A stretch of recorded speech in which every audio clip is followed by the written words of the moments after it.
On est aujourd'hui le mercredi 13 qui se lève, on est le 25 novembre. Le cours sera aujourd'hui pour la famille Atouati, David Pinchas et Chava, ainsi que pour l'élévation de l'âme de Lucie Rachel Bat Zina et Léou Ben Kamra, pour la rifwa de Yitzhak Ben Aloua, Yaakov Ben Zina et Simcha Bat Kamra, ainsi que pour la réussite de Yitzhak Ben Zina et Machluf Ben Yaakov, ainsi que pour l'élévation de l'âme de Yehoshua, Moshe Yehoshua Ben Yona, ainsi que pour l'élévation de l'âme de Messaouda Saada, ainsi que pour l'élévation de l'âme de Madeleine Rachel Batsara et pour la bonne guérison de Myriam Batali. Donc on va faire un bref résumé de ce qu'on a expliqué hier. On avait donc expliqué que on ferait un cours sur 3 jours, hier, aujourd'hui et demain, toujours par Parshat Shavua, parce que comme c'est des notions extrêmement importantes et puis tellement liées à l'actualité que c'était impossible de ne pas faire le lien sur plus qu'un jour. Donc globalement, on a donc expliqué hier, la question était pourquoi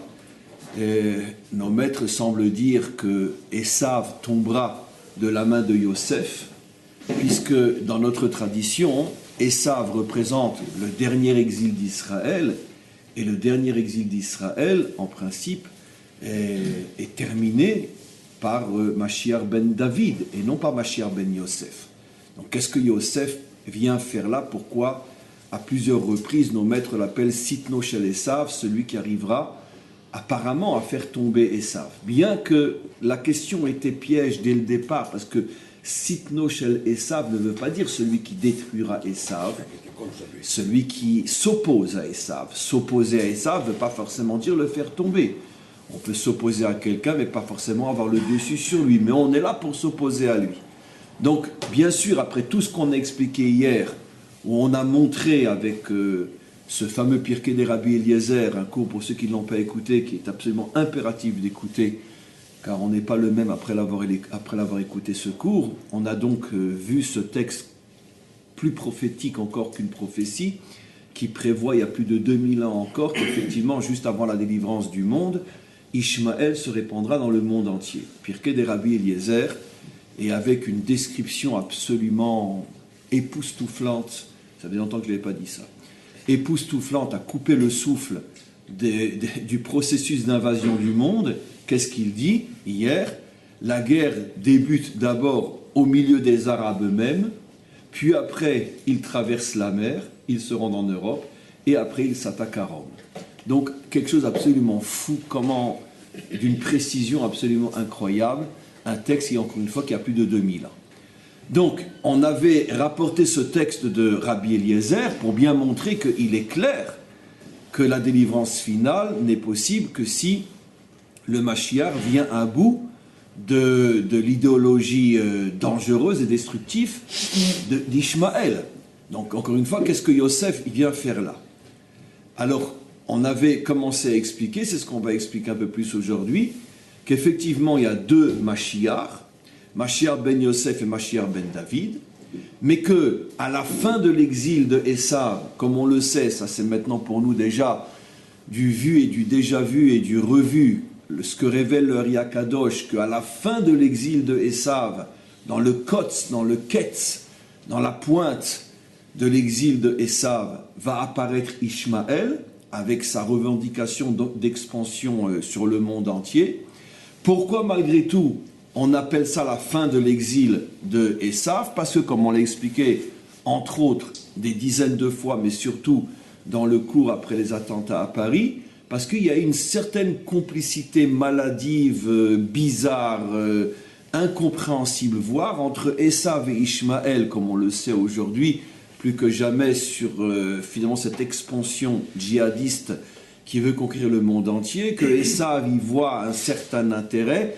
Comme on le sait, ça se retourne contre lui, peu importe. Mais en tous les cas, nos maîtres, ou plutôt le Ari Akadosh, pour bien nous faire comprendre qu'il y a un lien entre Esav et Ishmaël, bien que Esav a ses propres intérêts, Ishmaël a ses propres intérêts, mais pour nous faire comprendre qu'il y a un lien entre les deux, c'est pour ça que le Ari Akadosh dit que l'un est la continuation de l'autre. Maintenant, ça c'est ce qu'on a expliqué hier. Là, maintenant, je veux revenir plus profondément sur le texte lui-même et comprendre des choses, on pourrait dire, dans l'aspect plus profond et plus on pourrait dire, plus caché de ces notions-là. Pourquoi finalement c'est Yosef qui s'oppose réellement contre Esav et pourquoi c'est David qui s'oppose à Ishmaël? D'abord que David s'oppose à Ishmaël, c'est un chidouche. Encore une fois, parce que bien que le Hari Akadosh révèle qu'à la fin de l'histoire arrive Ishmaël, et malgré tout, encore une fois, notre exil s'appelle l'exil de Édom, il ne s'appelle pas l'exil d'Ishmaël. Donc, voir dans le personnage de David, surtout celui qui va s'opposer à Ishmaël, c'est un chidouche. La grande majorité des Juifs ne le savent pas. Et ça n'apparaît que vraiment qu'au niveau d'une étude très très profonde de nos textes. Et il y a bien sûr des allusions à ça. Par exemple, dans la paracha de la semaine prochaine, Vayeshev, ce fameux passage où, donc, dans la dispute entre Yehuda et Yosef, Yosef est attrapé, il est jeté dans le puits, et maintenant, revenons à la réaction, ou plutôt à ce que fait Yehuda. Dans le verset 26, chapitre 37, il dit, une fois que Yosef est dans le puits, il dit « Vayomer Yehuda elechav » Yehuda dit à ses frères « Ma betza kina arog et achenu » On n'a aucun intérêt à tuer notre frère, c'est-à-dire à le laisser mourir dans le puits. « Vechisinu et damo » et d'être indifférent à son sang. Et tout d'un coup, « Lechu venim kerenu la Ishmaelim » vendons-le à Ishmaël. Mais qu'est-ce qui lui prend? D'abord, la question que les commentaires demandent, pourquoi Ishmaël? Vendons-le. Et si c'est d'autres qui passent, on ne va pas le vendre? Ça, ce n'est pas une question bombe atomique. Même une bombe atomique, c'est un pétard à côté de cette question-là. Pourquoi la Ishmaélim? Pourquoi? Il n'y a que des Ishmaélim qui passent? La preuve que non, vous allez voir. Il y a des Midianim qui passent aussi. C'est ce qu'on va voir dans le verset d'après, qui montre que Yehuda avait une intention absolument incroyable. Regardez ce que dit le verset. Veyavru anashim Midianim Socharim. Non, pas d'Ishmaélim. Vous allez voir. Donc lui veut le vendre à des Ishmaélim. Vous allez voir, c'est fabuleux. La Torah va s'amuser à nous faire comprendre quelque chose comme elle sait le faire. Il y a qu'elle pour écrire on pourrait dire des mots parlants. Parce que la manière dont la Torah est écrite, c'est plus parlant encore qu'une voix. Il dit, vendons-le à des Ishmaélim, mais tout d'un coup, la Torah s'amuse à nous montrer que ce n'est pas des Ishmaélim qui passent. Vayavru anashim Midianim, sont passés des Midianim. Donc à cette époque-là, ce n'est pas des Ishmaélim. Socharim, des commerçants. Regardez bien ce que dit le verset. Vayimashru veyalu et Yosef minabor. Si on s'en tient au texte lui-même, ce sont donc les Midianim qui ont sorti Yosef du puits. Donc apparemment, l'intention de Yehuda n'est pas réalisée, puisque Yehuda voulait les vendre à des Ishmaélim. Vayimkeru et Yosef les Ishmaélim. Et là, on ne comprend pas. Ce sont les Midianim qui sortent apparemment Yosef du puits, mais le verset continue et dit Vayimkeru et Yosef les Ishmaélim. Qui vend Yosef aux Ishmaélim? Be'esrim kesef, pour 20 pièces d'argent, Vayaviu et Yosef Mitzraïma. Alors bien évidemment, et donc Yosef est amené en Égypte. Alors, encore une fois, deux questions absolument incroyables. Yehuda dit on le vend à Ishmaël, et apparemment c'est pas ce qui va se passer. Ce sont des Midianim qui passent, ce qui prouve donc que Ishmaël n'était pas le seul à passer, pourquoi il s'entête à vouloir le vendre à Ishmaël. Et deuxièmement, une fois qu'il est sorti du puits, le verset est très mystérieux, ils l'ont vendu. Qui l'a vendu à Ishmaël finalement? Regardez comment Rashi comprend, c'est de la folie. Rashi dit Vayavru anashim Midianim. Rashi dit, on va essayer de faire confiance à Rashi, mais vous allez voir comment il lit les versets, c'est absolument incompréhensible. Zui shayarcha acheret. Il s'agit ici d'un autre groupe de commerçants, un autre groupe. Vayimshechu bene Yaakov et Yosef. Vayimshechu, ils l'ont sorti du puits. Ce sera très technique au début du cours, mais parce que sans la technique, vous n'allez pas comprendre l'incroyable message qui se cache derrière ça. Nous, on avait compris, le verset dit, on fait comme de la Gemara, on se casse un peu la tête pour comprendre. sont passés des commerçants Midianim et ils ont sorti Yosef. Qui ils ont sorti Yosef? Les Midianim. Rachid dit non. Non, c'est ses frères. Non, mais c'est pas marqué dans le verset. Encore une fois, dans le verset c'est marqué c'est les Midianim. Rachid dit Bene Yaakov. Non. Bien que le verset semble dire que c'est les Midianim, c'est pas les Midianim, c'est Bene Yaakov qui sortent. Vayim Kerul Ishmaelim. Et ils l'ont vendu à Ishmaelim, qui c'est? Les enfants de Yaakov. Vaishmaelim la Midianim. Et c'est les Ishmaelim qui après l'ont vendu aux Midianim. Ça veut dire que Rashi tord complètement le verset. Là, on va vraiment descendre Rashi. On va vraiment voir son culot. Parce que vraiment, il exagère. Mais vous pensez bien qu'il sait pourquoi il fait ça. Mais je vais vous montrer le culot de Rashi. Le verset dit, vendons-le à des Ishmaelim, passe des Midianim, qui sortent Yosef du puits et qui le vendent aux Ishmaelim. C'est-à-dire, d'après le verset, il n'y a aucune possibilité de comprendre comme Rashi. Ce sont des Midianim qui sortent Yosef, qui le vendent à des Ishmaelim, et les Ishmaelim le descendent en Égypte. Vient Rashi. Rashi dit non, il faut tordre le verset. Les Sarès c'est un mikra, comme l'expression talmudique. Les Sarès, ça veut dire on va découper le verset différemment.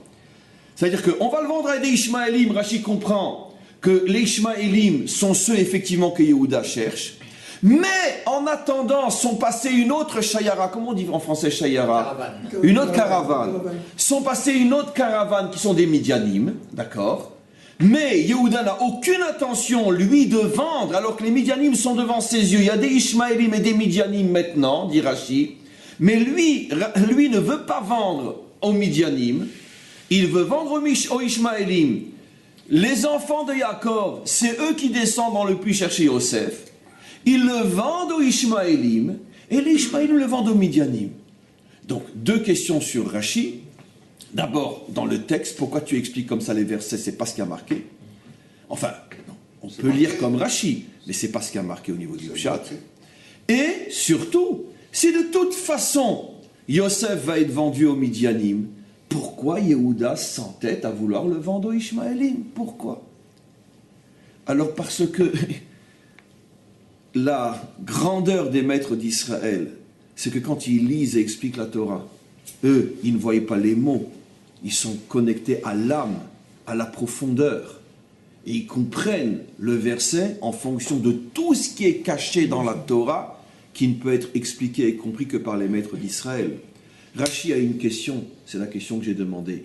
Pourquoi Yehuda veut vendre aux Ishmaelim? À partir du moment où Yehuda a dit « je veux vendre aux Ishmaelim », c'est qu'il a une intention, il veut signifier quelque chose. En vertu du principe fondamental, Maaseh Avot Siman Labanim, tout ce qu'ont fait nos pères est une préfiguration au temps à venir. Pourquoi veut-il vendre à des Ishmaelim? Il vend à qui passe. Deuxième chose que demande Rashi, pourquoi tout d'un coup on nous dit que des Midianim arrivent? Avant que Rashi explique, pourquoi tout d'un coup on a besoin de savoir que des Midianim arrivent? On a aussi besoin de savoir qu'est-ce qu'ils mangeaient, qu'est-ce qu'ils fumaient, quelle était la couleur de leurs chaussettes.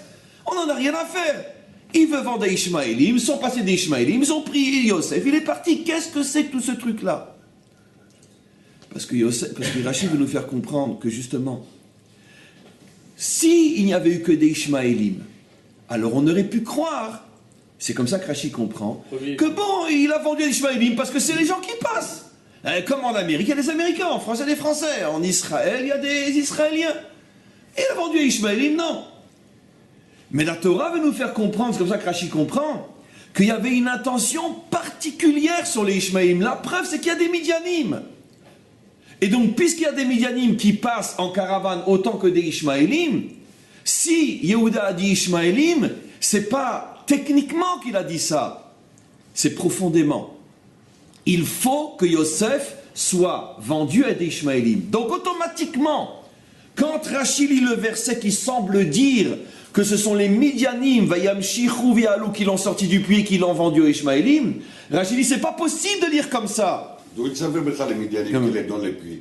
Non, il ne savait pas. C'est que les enfants de Yosef. C'est pour ça Rashi dit c'est de Yaakov, parce que c'était qu'ils ont mis dans la puits. Le verset, Nathan, Vayavru Anashim Midianim, Vayamshichu Vialou et Yosef.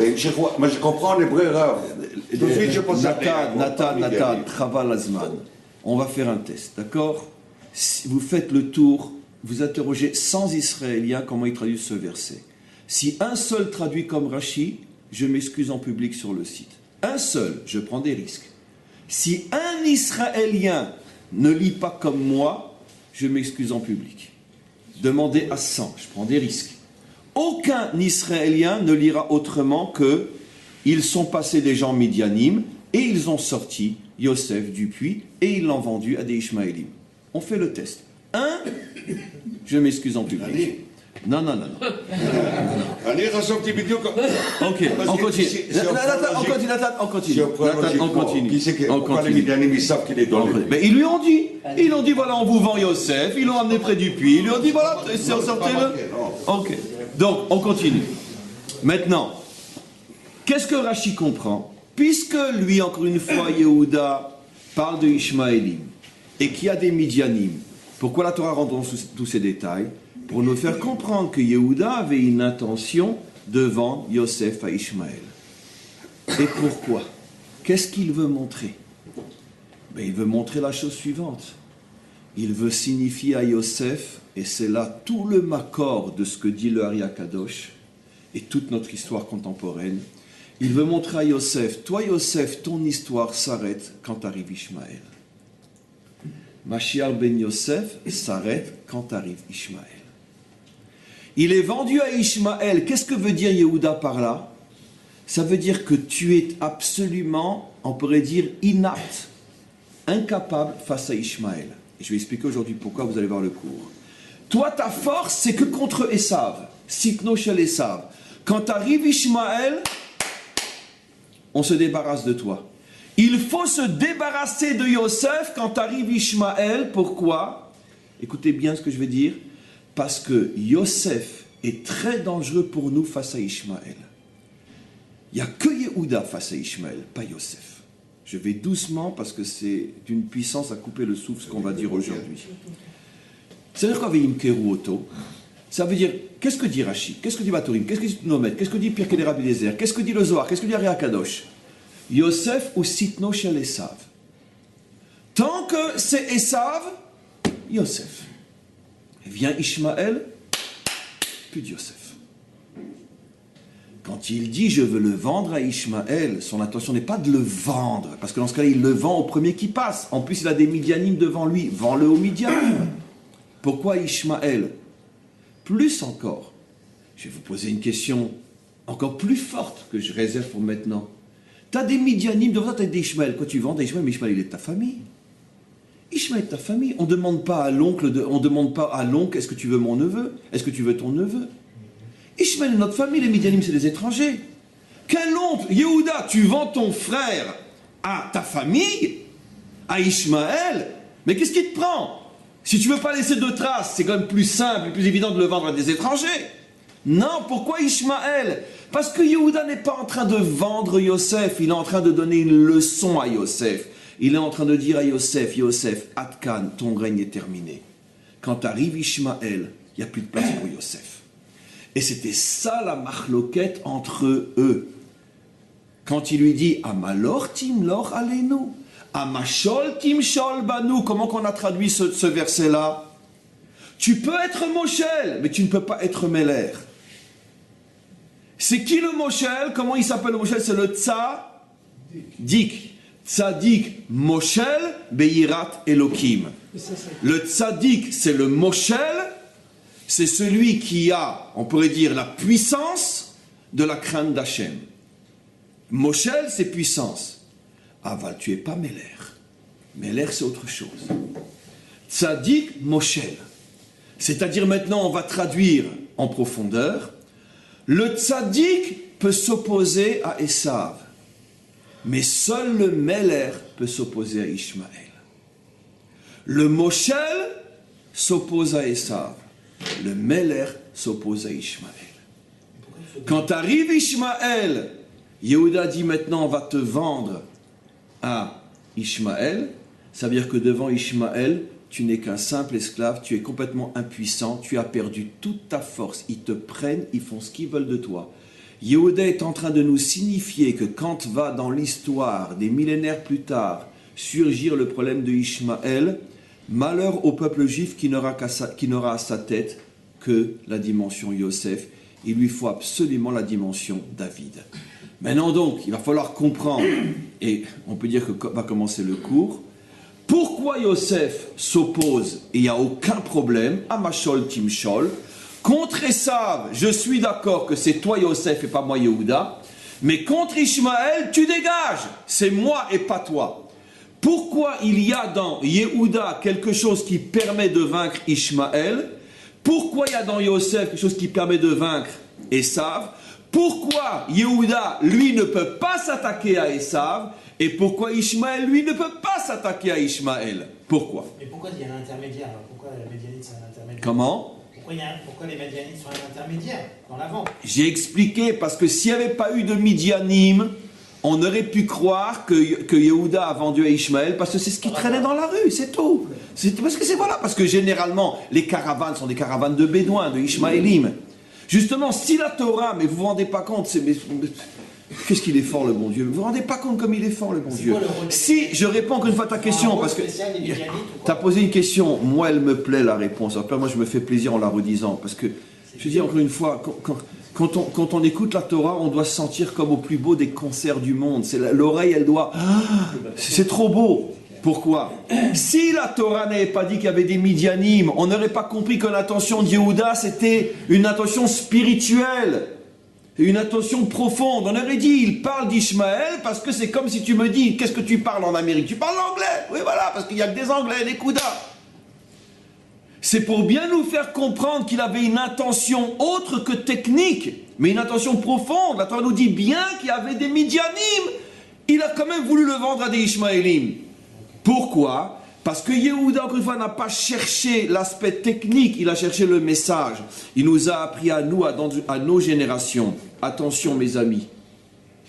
Esav, son Satan, c'est Yosef. Ishmaël, son Satan, c'est Yehuda. Oui, mais on voit ça après, plus tard. À la reine de Shaoul, il y avait David qui se bat contre Goliath. La tribu de Yosef, qui n'a pas pu battre les Palestiniens, il fallait que ce soit un petit vagabond, c'était David, qui est le chef de Yehuda. Bien que les Plishtim, c'est pas Mamash Ishmaël, mais bon, si on prend comme ça... Quand il était roi, Yosef, comment? Il était bien chez Ishmaël, roi. Donc non, il n'a jamais été roi. Il est vice-roi. Oui, justement, il est Moshel, c'est la différence. Moshel, c'est un homme de pouvoir, mais il n'a jamais été roi, même en Égypte. C'est la différence. Non, mais la différence, elle est fondamentale. Roi, de toute façon, même s'il avait été roi en Égypte, on parle bien sûr d'un roi juif en Israël. Mais de toute façon, même en Égypte, il n'a pas été roi. Il est Moshel. La puissance de Yosef, c'est que c'est un homme de pouvoir. Un homme de pouvoir, c'est pas un roi. Roi dans le sens juif du terme. Un Meller n'a rien avec un homme de pouvoir. Meller, c'est une dimension spirituelle dont on a déjà parlé, dont on va reparler aujourd'hui, qui ne se trouve que chez Yehuda. Donc maintenant, il va falloir rentrer dans le vif du sujet. Pourquoi finalement les choses se répartissent comme ça? Eh bien, c'est très simple. C'est très facile à comprendre. Quelle est la différence entre un tzaddik et un Meller? Faisons un cours aujourd'hui de pensée juive, mais profonde. Un tzaddik, c'est son essence, Meller, c'est un pouvoir. C'est quoi au niveau des qualités, telles que la Torah nous le décrit? C'est quoi la qualité d'un tzaddik? C'est quoi la qualité d'un Meller? Je parle au niveau des qualités morales spirituelles des deux. Quelle est la différence sur le plan moral et spirituel entre un Ophi, un tempérament de tzaddik et un tempérament Meller? Et bien on l'a déjà expliqué, c'est ce que nous dit nos maîtres. Le tzaddik, c'est celui qui s'annule complètement devant la volonté d'Hachem. Le Meller, c'est celui qui défonce les limites pour se frayer son propre chemin. Ça veut dire, le Meller, c'est celui qui avance là où personne ne va. Le tzaddik, c'est celui qui se soumet à la volonté d'Hachem. On va expliquer plus profondément encore. Ça remonte où? Ça remonte aux deux mères. Je crois que vous l'avez déjà expliqué ce cours-là, mais ça ne sera pas du réchauffé parce que c'est trop important pour ne pas le redire. Quelle est la différence fondamentale entre Rachel, la mère du tzaddik Yosef, et Léa, la mère du Meller Yehuda? Quelle est la différence? C'est que Léa, elle a été contre la volonté d'Hachem. Léa s'est révoltée contre Hachem. Elle a dit, ton chemin, j'en veux pas, c'est par le mien que je vais passer. Qu'est-ce qu'elle a fait, Léa? Normalement, Léa était prévue pour qui? Pour Yaakov ou pour Esav? Esav. Non, ça veut dire quoi? Mais non. Que vos oreilles entendent ce que vous venez de dire. Quelle est la chose la plus voulue par Hachem dans le monde? la plus décidée où il s'implique lui-même. Le Zivug. Disent nos maîtres, qu'est-ce que Hachem fait depuis qu'il a terminé de créer le monde? Il s'occupe de faire rencontrer ceux qui doivent se rencontrer. La question est très connue, mais attends, il s'occupe de tout. C'est bien sûr une métaphore pour nous faire comprendre que s'il y a vraiment un domaine où c'est sa volonté par excellence, c'est la rencontre. Donc, il était prévu que Léa devait se marier avec Esav. C'est tellement prévu, écoutez-moi bien, je le dis vraiment avec beaucoup d'émotion parce que je le comprends déjà avant que les mots sortent de ma bouche. C'est tellement prévu que Léa soit avec Esav que dans notre paracha, dans l'histoire de Dina, rappelez-vous c'est quoi l'histoire de Dina? Dina, comme disent nos maîtres, c'était la copie conforme de sa mère. Ça veut dire que quoi?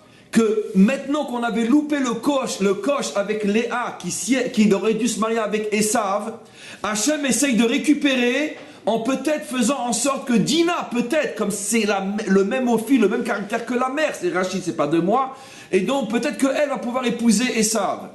Qu'est-ce que fait Yaakov? Il la cache dans une boîte. Hors de question que tu prennes Dina. Qu'est-ce qui va lui arriver à Dina après? Violée par Shrem. Pourquoi, dit Rachid, punition? Tu n'as pas voulu donner Dina à Esav. Ça veut dire quoi? Ça veut dire que cette structure d'âme féminine, Léa, Dina, elle est faite pour Esav. Au point que Léa, Hachem, mais Dina, alors là, il explose sa colère. Pourquoi? Parce qu'il n'y avait que deux possibilités, ou Léa ou Dina. Et les deux, ça ne marche pas. Hachem se met en colère, Dina est violée. Maintenant, j'explique qu'on a des pâquerettes, en quoi elle est fautive, etc. Mais allons vite, on ne peut pas tout expliquer à fond. Je reviens donc maintenant à ce que je dis. On a la preuve de la colère d'Hachem à l'encontre de Yaakov en ce qui concerne Dina. Combien Hachem voulait Béhémet, si déjà la fille, Kol Shekel la mère, que la mère se marie avec Esav. Pourquoi? Parce que c'est des moitiés d'âme. C'est des puzzles.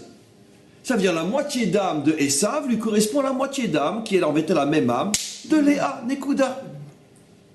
Qu'est-ce que fait Léa? Je vous l'ai déjà expliqué, j'ai pensé à ce coup, je l'ai déjà dit, non? Enfin, je l'ai dit tellement de fois ces derniers temps. Mais qu'est-ce que fait Léa?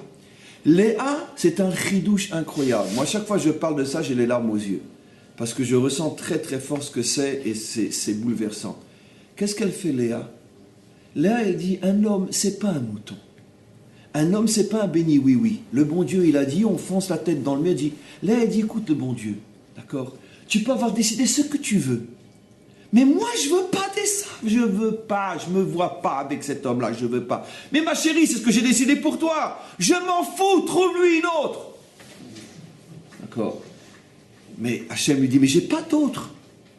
Et ton âme, c'est Esav. Et il dit, t'inquiète pas, je vais me trouver le mien. Et le jour du mariage, elle se conduit comme la dernière des effrontées, une chutzpah inimaginable, parce qu'arrêtez de lui passer de la pommade. Une chutzpah inimaginable. Elle prend l'habit de mariée de sa sœur et elle va sous la chuppah.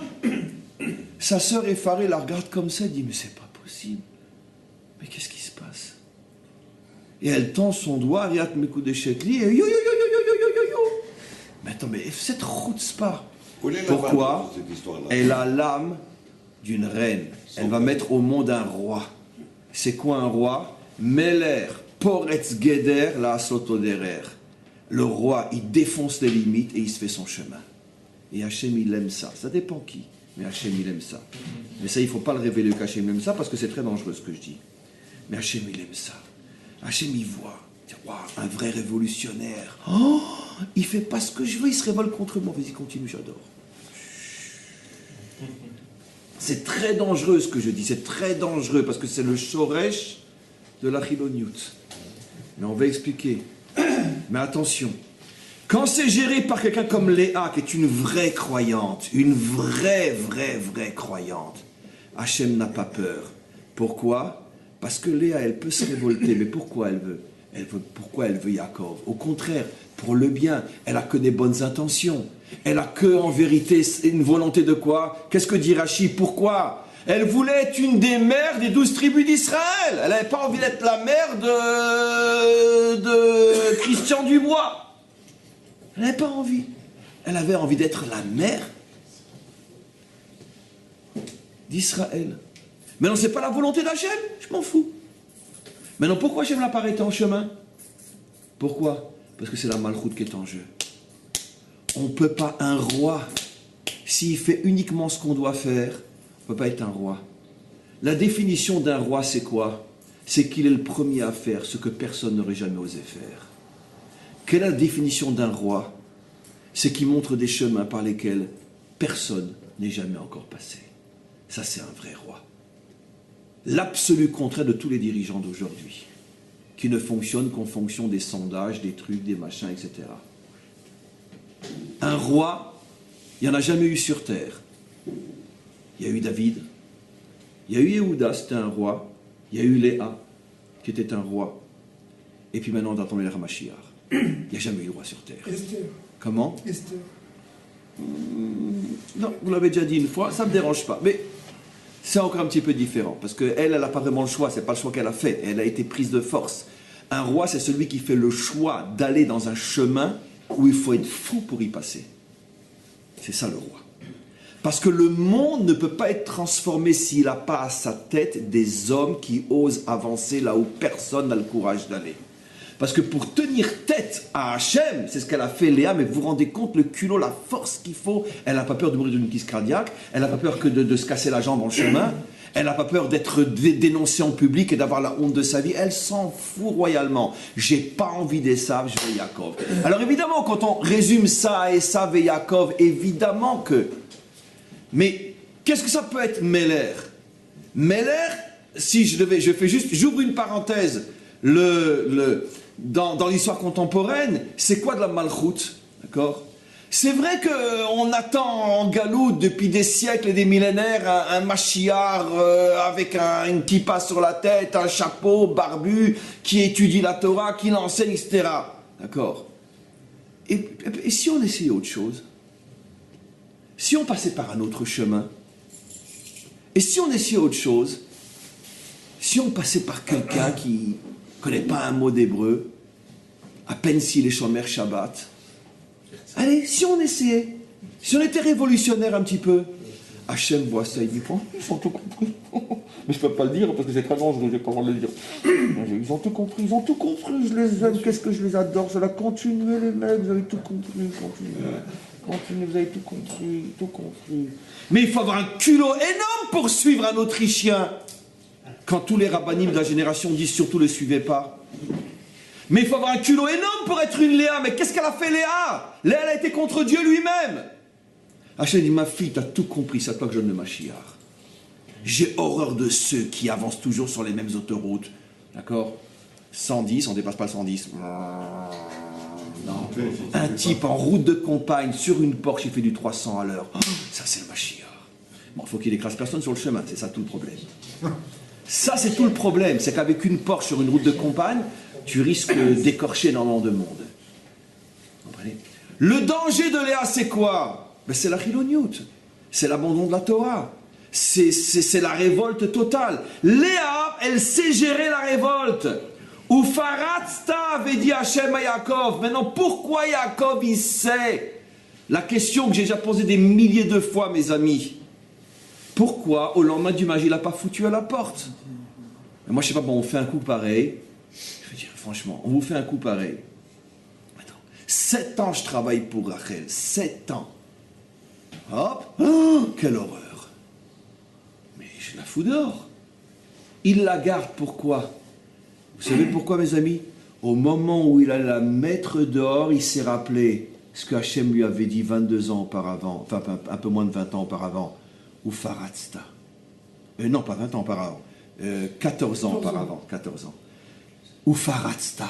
Tu défonceras les limites. Il dit, oh, c'est elle. Je la garde. Ça va, j'ai compris. Je la garde.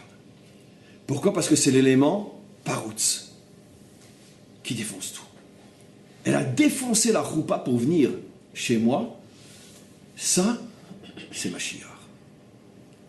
Il la garde. C'est pas trop son truc, d'accord? Parce que c'est vrai que bon, les gens, ils aiment pas ce genre de Ophi. Parce que, ou Farah, ça c'est Ménachon aussi, Parutz. Ça veut dire c'est effronté. D'accord? Nous, on aime bien les gens clean, droits, d'autres. Mais quand il y en a un que ça qui sort des rangs, on aime bien, mais bon, pas pour le suivre, quoi. On voit qu'Yaakov, il est comme ça. Il préfère Rachel. Mais d'un autre côté, il ne renvoie pas Léa. Parce qu'il sait, sauf que Mashiach ne va pas sortir de Rachel, il va sortir de Léa. Il le sait. Donc, qu'est-ce que c'est donc, encore une fois, Léa? Elle va mettre au monde Yehuda. Yehuda, c'est le seul qui peut s'opposer à Ishmaël. Je n'ai pas encore expliqué pourquoi. Maintenant, revenons à Rachel. Rachel, elle met au monde le tzaddik. C'est quoi le tzaddik? Hachem décide, je baisse la tête. Tzaddik Moshel, Beirat Elokim. Hachem a dit, et moi je fais. Revenons maintenant à Rachel. On a expliqué le mariage vu côté Léa. Regardons le mariage vu côté Rachel. Mais je ne la comprends pas. C'est pas qu'elle s'annule, elle est nulle. Je ne comprends pas, elle est nulle complètement. Elle sait très bien que c'est elle le zivouk de Yaakov. Elle sait très bien que quoi que l'autre est en train de lui voler son mari. Elle sait très bien que Abal et Orgecha, Ashkem et Orgo, celui qui vient pour te tuer, devance-le et tue-le. Qu'est-ce que ça veut dire? Alors évidemment, nous on a appris la Torah au catéchisme. Alors ça fait 2000 ans qu'on nous saoule avec leurs histoires. Ah, vous avez vu les bonnes midotes qu'elle avait Mais attends, mais c'est une tarée, elle est complètement folle. Attends, je comprends pas. On te prend ton mari, tu dis rien? Attends, j'aimerais bien voir une juive de chez nous, qu'il y en a une autre qui rentre dans la chambre de son mari, j'aimerais bien voir comment elles vont réagir, nos femmes. Mais ce sont des vraies, les nôtres. Elles nous tuent, elle et l'autre. Alors, ça veut dire quoi? Bon, je sais qu'on a des femmes comme ça. Et Rachel, elle. Et puis en plus, nos rabbins, ils expliquent sur la grandeur de Rachel, la grandeur de l'Église, la grandeur. Taré la bonne femme. Et c'est grandeur. Ouais.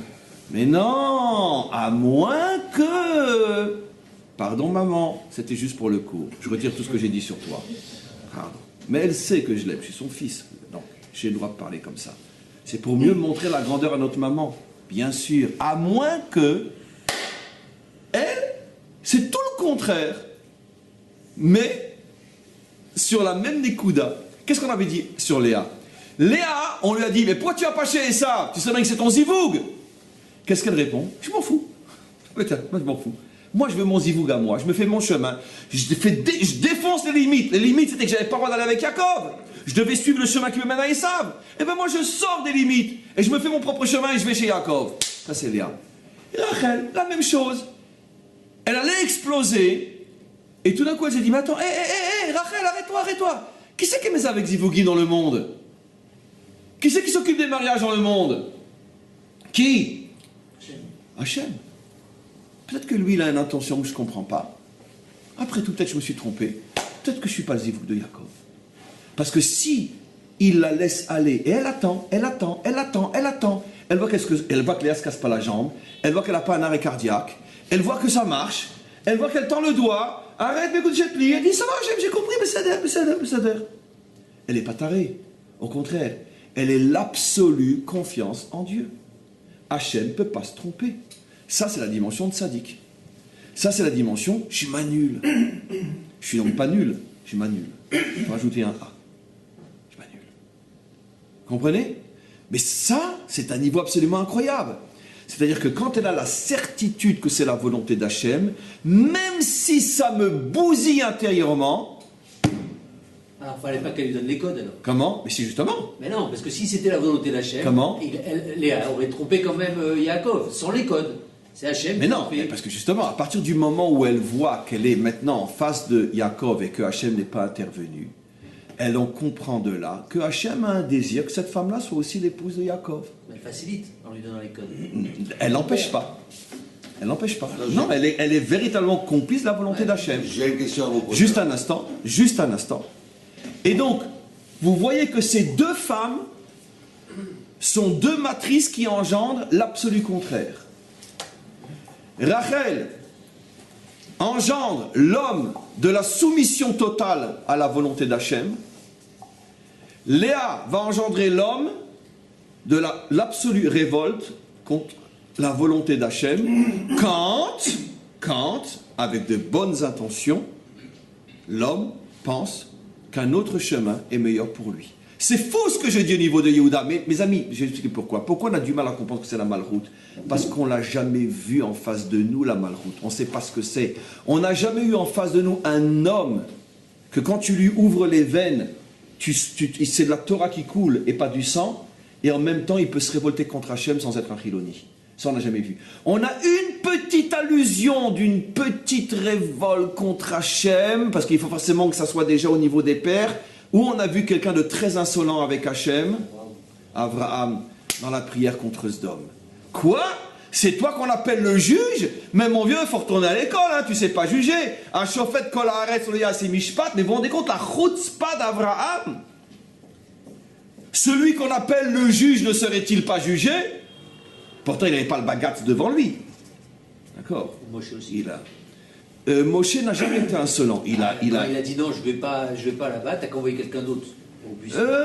Il n'a pas critiqué. Mais il n'a pas critiqué Hachem. Il a dit, moi je ne suis pas à la hauteur, mais il n'a pas critiqué Hachem. Mais là, c'est la seule fois dans toute la Torah où sort de la bouche d'un saint, je le dis en français, une critique contre Hachem. C'est du jamais vu. Pourquoi? Parce que déjà dans Abraham, il y avait le shoresh de la malchoute. Ça veut dire forcément, parce que ça va sortir de lui. Donc il y avait quelque chose qui fait que la Torah est en train de nous montrer qu'un véritable croyant sait gérer sa révolte contre Hachem. Mais ça n'a pratiquement jamais existé dans l'histoire. C'est pour ça que nous, on est effarés de penser que ça peut être comme ça. Mais qu'est-ce que c'est en vérité Mashiach? Mashiach, c'est tout sauf un tzaddik.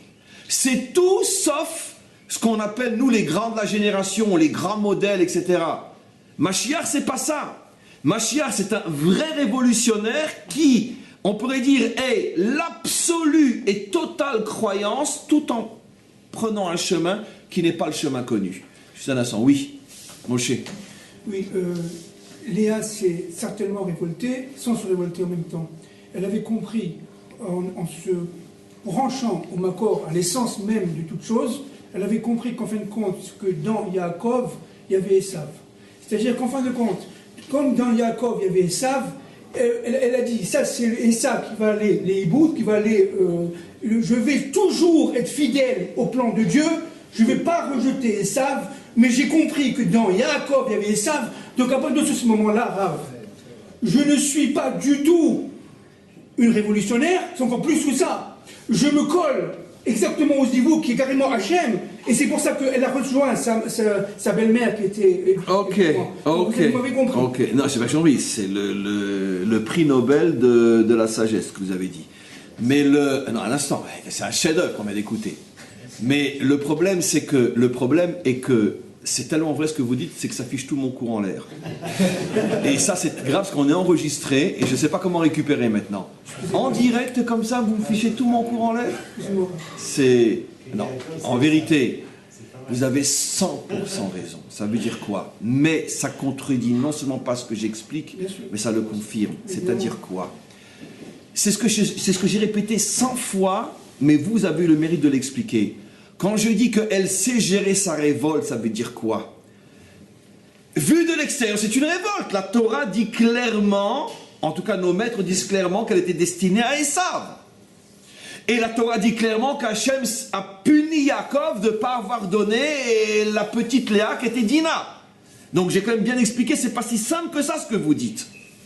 Ça veut dire que quoi? Ça veut dire que oui, Hachem voulait que ça soit la mère ou au moins la fille qui soit avec Esav.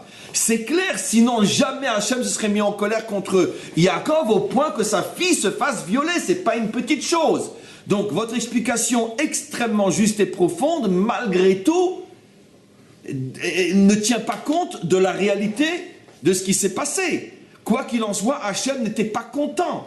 Simplement, ce que vous dites, c'est que quand quelqu'un est de la dimension d'un roi, et qu'apparemment il se révolte contre Hachem, mais que ses intentions sont tellement pures et bonnes, ça veut dire que Hachem, dans le secret de l'histoire, fait qu'il retombe sur ses pieds. Voilà.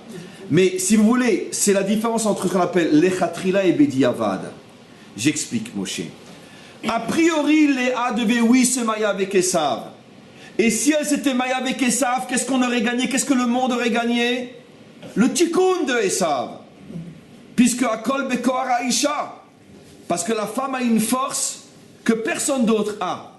C'est-à-dire ce que Yitzhak n'est pas arrivé à faire avec son fils. Ce que Rivka n'est pas arrivé à faire avec son fils. Ce que Abraham n'est pas arrivé à faire avec son petit-fils, car Abraham vivait jusqu'à l'âge de 15 ans de Esav. Ce qu'Abraham n'est pas arrivé à faire avec son petit-fils. Ce que Yaakov, en tant que frère, n'est pas arrivé à faire avec son frère. Une épouse pouvait le faire. Et c'est pour ça que Hachem voulait que Léa aille chez Esav, ou au moins Dina. Fais-moi le tikkun de cette... Voilà. Maintenant, ça n'a pas été fait. Le problème, c'est que le monde a récupéré un Esav pas réparé, et un Esav pas réparé, ça fait 2000 ans qu'on le supporte. Attendez. Simplement quoi, dans la mesure où dans le fond du fond, on ne peut pas aller contre Hachem. Et même quand tu crois que tu vas contre moi, malgré toi, je te récupère. C'est pour ça que Moshe explique qu'en vérité, Léa s'est mariée avec la dimension Esav qu'il y avait dans Yaakov. Et c'est quoi la dimension Esav? Les fameux habits. Akol kol Yaakov vayadaim yede Esav. Depuis le moment où il avait reçu la bénédiction, Yaakov avait commencé à intégrer la dimension de Esav en lui. Mais c'est pas comme le vrai Esav malgré tout. Mais comme c'est impossible d'être complètement en révolte, alors Hachem a fait bon, là, tu veux pas Esav, tu vas l'avoir quand même d'une autre manière. C'est ce que vous expliquez. Voilà. Donc c'est pour ça que, qu'est-ce qu'on gagne avec votre explication? C'est qu'en vérité, même quand tu crois que tu te révoltes contre Hachem, Hachem il te fait aller là où lui il veut, que tu montes ou que tu descendes. Voilà.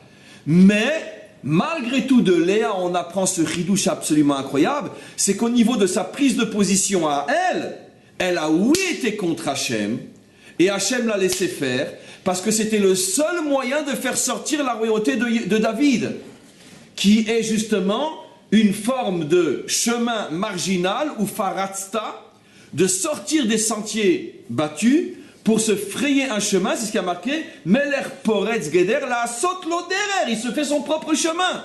Ce dont le monde souffre et manque le plus aujourd'hui. Il n'y a plus de dirigeants qui sont capables aujourd'hui de frayer un chemin nouveau et d'aider le monde à s'en sortir.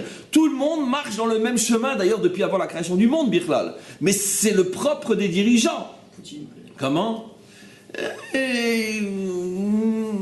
Disons, en rapport aux autres, oui. En rapport aux autres, oui. Mais même lui, de toute façon, il avance dans le chemin connu de l'intérêt personnel. C'est l'autoroute que chacun emprunte. C'est-à-dire que, justement, l'intérêt personnel, c'est l'autoroute par excellence qui me disqualifie d'être un vrai dirigeant. Oui. J'ai quelques remarques à dire. David aussi, il est parti contre Hachem avec Bathsheba. Mais c'est bon, c'est un roi. Bravo. Il savait qu'elle est son âme sœur. Dès le départ, il a précipité les morts de son mari. On s'arrête. Je répète ce que vous dites. Absolument, David lui aussi. David sait très bien que pour l'instant, Bathsheba est mariée, mais lui voit que c'est son âme sœur, il n'attend pas le processus normal, il défonce et se crée son propre chemin. L'autoroute aurait dû être, comme vous le savez, que normalement il aurait dû attendre que le mari de Bathsheba meure normalement à la guerre, car en principe dans une guerre on peut mourir, et lui a précipité les choses, il s'est fait son propre chemin pour arriver à Bathsheba plus vite. Ça c'est un roi. Attention, il a été gravement puni pour ça. Comme d'ailleurs, Léa a été punie de voir sa fille violée, Dina. Elle a été punie. Attention, c'est ça il faut rajouter aussi. Hachem a laissé Léa se révolter contre elle, mais sauf et David et Léa ont été punis. Parce que voir sa fille Dina violée par un chamor, par un âne, c'est pas évident. D'accord? Oui. On dit que Lavan, il voulait détruire Israël. Carrément, mais c'est quand même le père qui l'a fait toute cette affaire-là. C'est lui qui l'a donné Léa. C'est pas qu'on dit, mais tout d'un coup, Léa, elle avait 5 ans, elle a... Non, mais Léa était majeure, elle avait son libre arbitre, elle a choisi de vouloir y aller. Elle c'est son père qui a donné. Mais non, c'est pas un robot, elle n'était pas attachée. Elle dit, elle n'était pas attachée. À l'époque, non. Elle avait sa propre volonté. Et ensuite, mais Rachel, qu'est-ce que vous dites? Quand vous nous avez donné un cours dans le Kabbalah, que Rachel, elle s'est mise devant le maître du monde, et lui, il a dit, je vais te consoler. Elle dit, moi, je ne vais pas te consoler, je vais des réponses. Pourquoi mes enfants ne sont pas venus? Eh bien, elle est partie contre Hachem quand même. Ok, c'est une autre histoire. La contre Hachem, c'est aller contre sa volonté. Demander à Hachem des comptes, c'est pas aller contre sa volonté. Prier, c'est pas... Si quelqu'un est malade, il dit Hachem, soigne-moi, c'est pas aller contre la volonté d'Hachem. Bien que pour l'instant, s'il est malade, c'est apparemment la volonté d'Hachem. Mais c'est ça le but de la prière. Quand je parle aller contre la volonté d'Hachem, c'est faire quelque chose qui ne se fait pas. Ça ne se fait pas de prendre la place de l'épouse d'un homme et de se marier à la place de l'épouse d'un homme. Ça ne se fait pas. Le maasé est un maasé qui ne se fait pas. Alors maintenant, on va essayer de comprendre, et c'est la fin du cours, encore un petit moment. Il y a quoi? Rivka qui demande à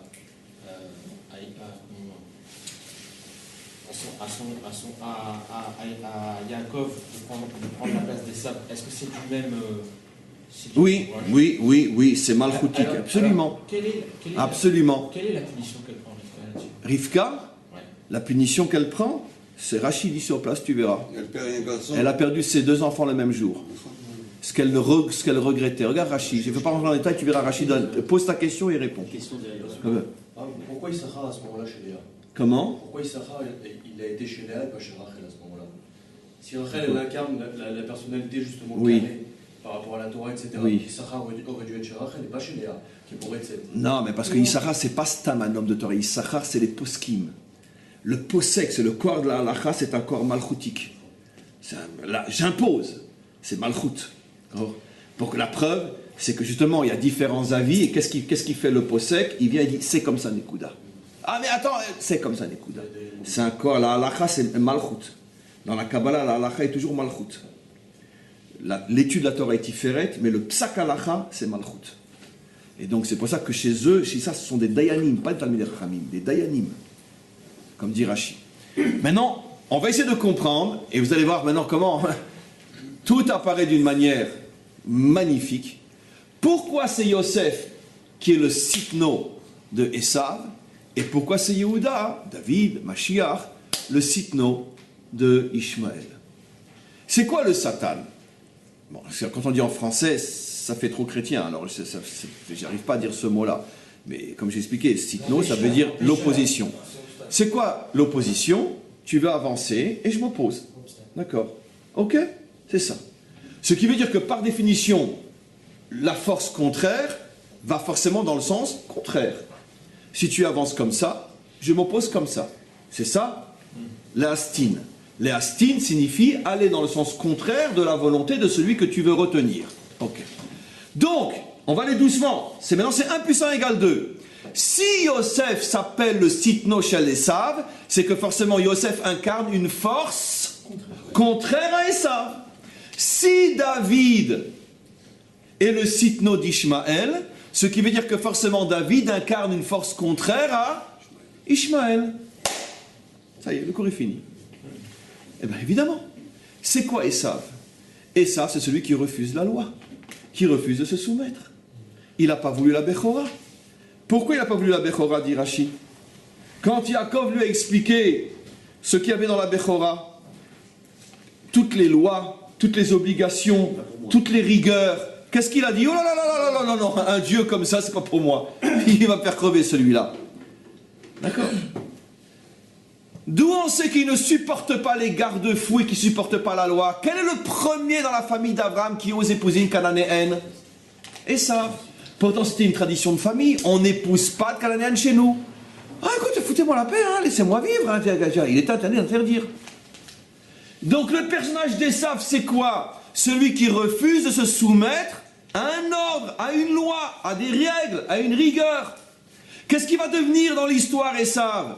Je suis venu pour accomplir ou pour abolir la loi. Il y en a qui disent accomplir, abolir, peu importe, de toute façon les deux c'est la même salade. Je suis venu pour, en tous les cas, foutre la loi en l'air. C'est la mondialisation. Je suis venu pour foutre la loi en l'air. On ne se circoncie plus, on ne mange plus kasher, on ne fait plus Shabbat, on ne met plus les téphilines, on n'observe plus les fêtes, plus de loi. Ah non, moi je suis circoncis dans mon cœur. Évidemment, ça fait moins mal, ça c'est sûr. D'accord. Et donc, voilà. Donc, le Esav biblique, il refuse la loi. Le Esav religieux, il n'y a plus de loi. Je suis juif de cœur. Le nouvel Israël sans contrainte. Pourquoi? Parce que tout est une question de grâce. Et le Esav moderne, c'est quoi son principe? Il est interdit d'interdire. Donc, Esav, il suit le même parcours depuis la Bible. Je ne veux pas de limite. C'est qui celui qui va s'opposer à lui? Yosef, Tzadik. Il y a un Dieu, il y a une règle, il y a des lois. Baisse la tête. Insolent. Sitno shel Esav. Ce qui veut dire que quelle est l'arme contre Esav? Lui crier au visage, sans loi, t'es un homme mort. Et c'est la raison pour laquelle il vénère à mort. Sans loi, t'es un homme mort. On ne peut pas... Non, ça c'est Ishmaël, Père Adam. On ne peut pas être sans loi. On a besoin de structure, on a besoin de rigueur. Et le jour où Esav, où ce qu'il y a de bien en lui va comprendre ça, ils vont revenir et abandonner le christianisme par centaines de millions. C'est ce qu'on commence à voir de nos jours. Malheureusement, c'est qui part chez Ishmaël. Mais, ouais, parce que nous, les Juifs, on n'est pas encore à la hauteur. Parce qu'on ne fait pas notre travail, la nature a horreur du vide. Mais parce qu'on ne fait pas notre travail. Mais le fait qu'on voit cette fuite des chrétiens, du christianisme, par centaines de millions dans le monde aujourd'hui, c'est qu'ils se sont rendus compte que quoi? On ne peut pas vivre sans loi. C'est du n'importe quoi. Et où ils vont justement? Chez Ishmaël, qui est par définition la loi. Donc vous avez tout compris. Vous pouvez terminer le calcul vous-même, 1 plus 1 égale 2. Esav, c'est l'homme qui ne veut pas la loi. On lui montre Yosef, l'homme de la loi. Maintenant, Ishmaël, l'extrême opposé de Esav. Qu'est-ce qu'il dit Ishmaël? Celui qui ne se soumet pas à la loi meurt. Il n'y a même pas de punition intermédiaire. Meurt. Rien qu'une pensée contre la loi meurt. C'est le culte de la loi. Maintenant, qu'est-ce qui est mieux, Esav ou Ishmaël? Les deux, c'est la même horreur.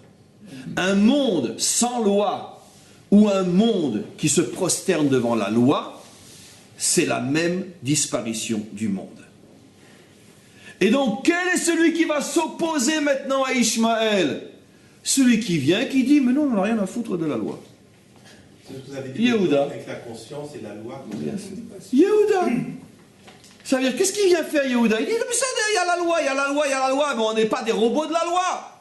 Dieu a dit, mais nous aussi on dit. Vous comprenez pourquoi Hachem il avait besoin de Léa, pourquoi il avait besoin de David? Parce que s'il n'y a que des Yosef, c'est la fin du monde. Je vais être plus précis dans quelques instants. Non mais Yehuda, c'est l'application de la loi au niveau politique aussi, quand même. Attendez, reste dans mon cours, je t'en supplie. Évidemment que dans un cours, on peut en faire 1000. On peut faire 1 milliard de cours dans mon cours, mais qu'est-ce qu'on va gagner? De s'échapper de l'idée essentielle de ce cours. Chaque cours, c'est une idée fondamentale. Donc, qu'est-ce qu'elle a fait, Léa? Léa, elle a montré qu'un homme devait être capable de se désoumettre de la loi. Et non seulement elle l'a fait, mais de lui est sorti Mashiach. Pourquoi? Parce que Léa, c'est une préfiguration au danger de l'islam. Un monde dans lequel il n'y a plus de place pour autre chose que la loi, c'est un monde où l'homme va disparaître pour ne laisser qu'un monde d'esclaves. Et donc maintenant on comprend pourquoi Yehuda s'oppose. Maintenant on comprend maintenant pourquoi Yehuda veut vendre Yosef à Ishmaël. C'est quoi vendre? Tu vas devenir la propriété d'eux. Alors maintenant je vais dire quelque chose de très grave. Dans le monde d'aujourd'hui, quelle est la partie des Juifs qui représente Yosef? Les religieux, mais on s'appelle comment? Les religieux, les orthodoxes. Très bien. Eh bien, les orthodoxes, d'accord, tant que c'est ce judaïsme-là qui dirige Israël, aucune possibilité de vaincre Ishmaël. Pourquoi? Parce que c'est eux qui entretiennent Ishmaël sans le savoir. Pourquoi? C'est la même religion. Évidemment que c'est pas du tout la même religion. Là j'ai fini ma carrière, là c'est fini, complètement fini ma carrière. Mais vous serez gentil avec moi, essayez de comprendre un peu la profondeur de ce que je dis. D'accord? Qu'est-ce que je suis en train de dire? Pour aller contre Ishmaël, il faut un judaïsme qui est capable de montrer la grandeur de l'homme, pas la grandeur de la loi. Parce que Ishmaël nie la grandeur de l'homme. Or, qu'est-ce que fait le judaïsme orthodoxe? D'une certaine manière, lui aussi, il privilège la loi sur l'homme. Et donc, évidemment que ça n'a rien à voir qu'à Dieu ne plaise. Rien à voir. Mais au niveau de la racine, de l'esprit profond des choses, qu'est-ce que va te dire un juif orthodoxe? C'est la loi Nekuda, c'est comme ça. Je m'en fous, tu comprends pas, tu veux pas, c'est m'en fous, tu fais. Évidemment, la différence chez nous, c'est que le bonhomme ne sera pas lapidé s'il ne fait pas. On ne lui couvrira pas la tête s'il ne fait pas. Mais au niveau du langage, on le lapide avec la bouche. Ça veut dire que quoi? Tu fais pas, t'es pas un bon juif, écoute là. Mais on fait Regarde, on va y arriver. Mais justement, on va y arriver. Mais attends, mais je suis en train maintenant d'expliquer. On a les deux, on a les Rachel, justement. Le truc, c'est le juste milieu, justement. Et, mais là, vous me prenez maintenant sur une partie du jeu. Attendez. Évidemment qu'on en a Sevi Nishma. Le problème, c'est que quand le Naasé est tout seul et le Nishma est tout seul, c'est la fin du monde. Le Naasé tout seul, c'est Ishmaël. Le Nishma tout seul, c'est Tel Aviv. Et avec les deux, on a perdu Israël. Parce que Tel Aviv dit, je ne fais que ce que je comprends, Nishma. Explique-moi, ça me parle, je fais. Bnei Brak ne fait que Naasé. Je me fous réellement que tu comprennes ou non, tu fais, tu te la fermes. Et entre les deux, il n'y a plus de peuple juif. C'est fini. Naasé, ve Nishma. Vavachibour. Ve Nishma. Le Vav, c'est Yosef. Comment? C'est pas Yosef. Le Vav, c'est Yosef, oui. Mais donc maintenant, c'est quoi? Qu'est-ce que signifie le conflit entre Yehuda et Yosef? Eh bien, la catastrophe dans laquelle on vit depuis que le monde est monde. Les religieux d'un côté, les chilonimes de l'autre. C'est ça ce que ça veut dire. Ceux qui veulent s'affirmer et ceux qui veulent se soumettre. Les soumis ont donné naissance à l'islam. Les révoltés ont donné naissance à Esav. Voilà. La racine de Esav dans le monde est un... Alors non, c'est le piège maintenant, écoutez-moi. Le shoresh de Esav, c'est un mauvais Yosef ou un mauvais Yehuda? C'est un mauvais Yehuda. Bravo Nathan. Le shoresh de Esav, c'est mauvais Yehuda. C'est quoi Yehuda? Je m'affirme. Le mauvais Yehuda va donner Esav. Et le mauvais Yosef va donner Ishmaël. C'est quoi Yosef? Je me soumets. C'est quoi le mauvais Yosef? Je me soumets jusqu'à en mourir. Mais les bons côtés d'Esav donnent Mashiach. Comment? Les bons côtés d'Esav donnent la Malchut. Alors maintenant, et c'est quoi le Mashiach? C'est quoi le Mashiach? C'est le bon Ishmaël avec le bon Esav dans le même homme. C'est-à-dire, c'est l'union entre Yosef et Yehuda.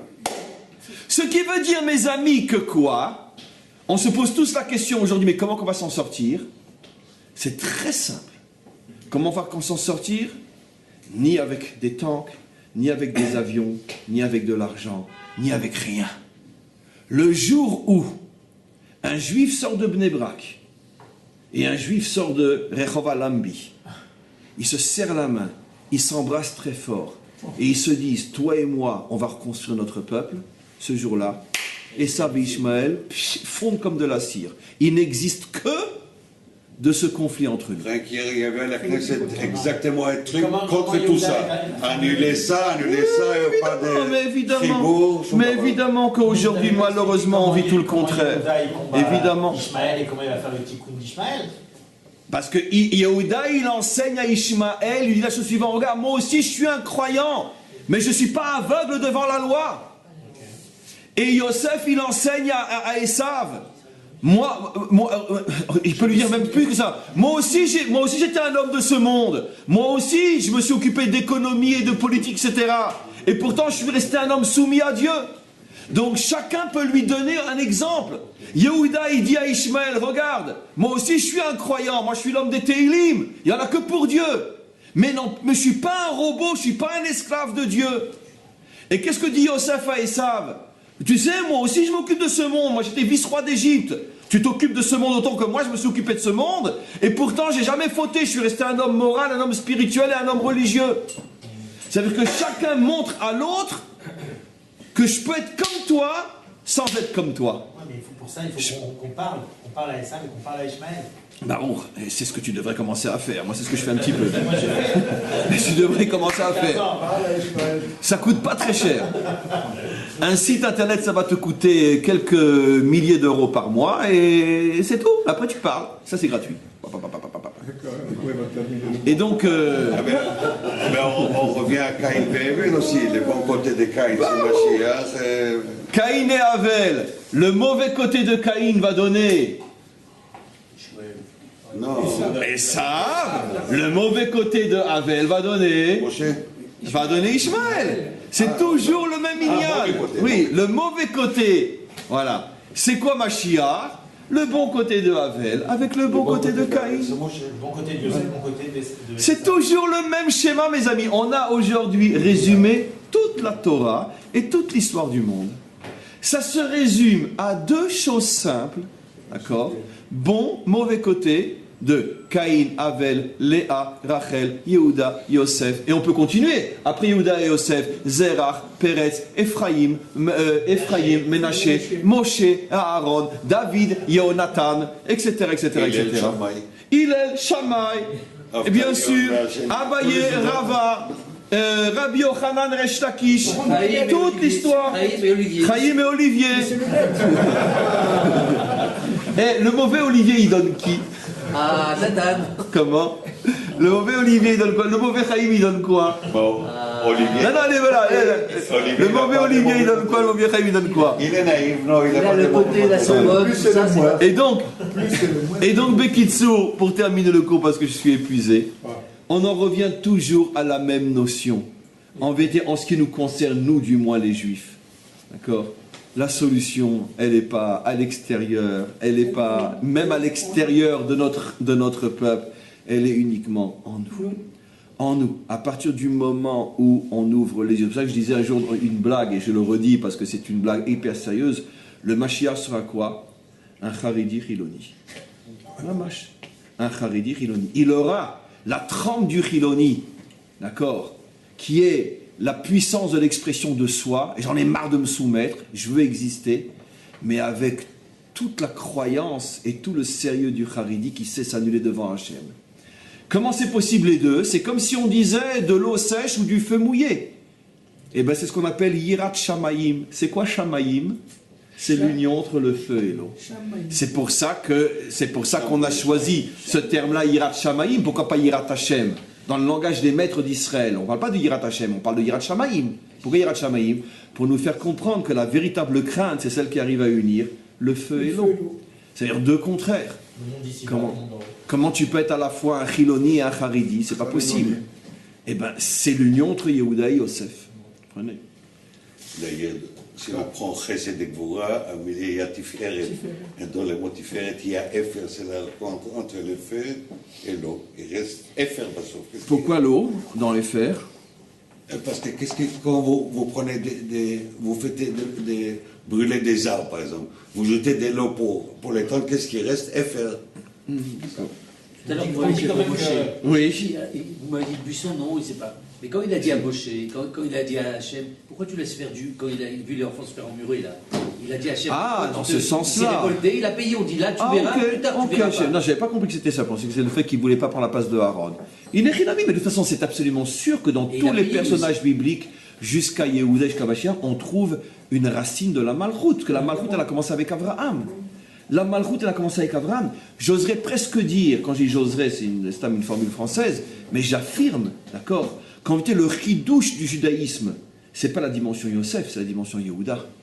Parce que apprendre au monde à se soumettre à Dieu, on n'a pas besoin des Juifs pour ça.